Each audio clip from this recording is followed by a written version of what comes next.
Okay, we're gonna go over how to put in the MDS. So MDS, we put in our section for these on annuals and on new admits. We have a section F. So quarterlies, we do not have a section on. So we don't have to worry if it says quarterly, but annuals, that's when we have to be involved. So we have to go and do the actual assessment with the resident. If they're not available, then you're gonna try to talk to family, and to try to talk to family, you'll go over on their profile, and it should have different people's phone numbers that are in their contact list that you can call and ask them these questions to try to get the correct answers for them. If that's not working, you can ask their nurse or CNA. They know them pretty well usually and can answer these. And so if the resident answers it, we're gonna go and click this section F and hit yes to the first question.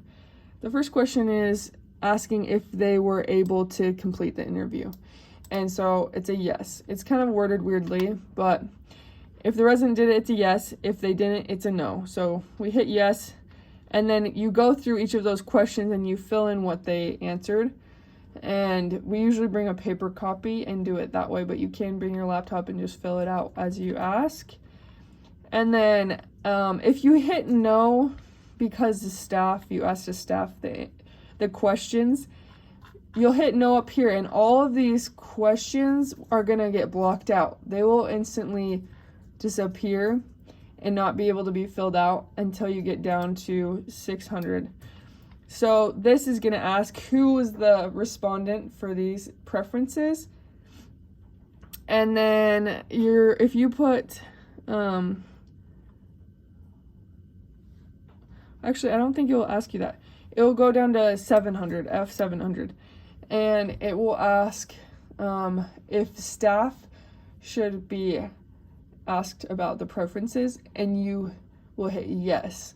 So this whole part, including asking about the resident, will be blocked off because they weren't available, and you'll go down, and it's similar questions, they're just simplified for the staff to answer, and you'll just go through those questions with staff if the resident's not available.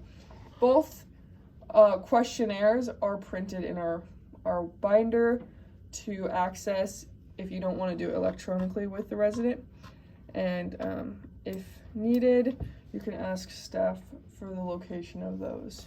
Usually if you're actually doing this assessment, instead of just having this exit button, it will have a save and exit button. So you would hit save and exit, and when you do that, this section F, instead of being red, which it's red if it's not complete, it will become yellow, saying that you filled it out, but it's still not fully signed off on.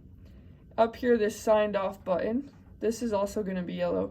So you would hit this sign, and then it would have a little text box where you can put in your password or your last 4 numbers of your social security.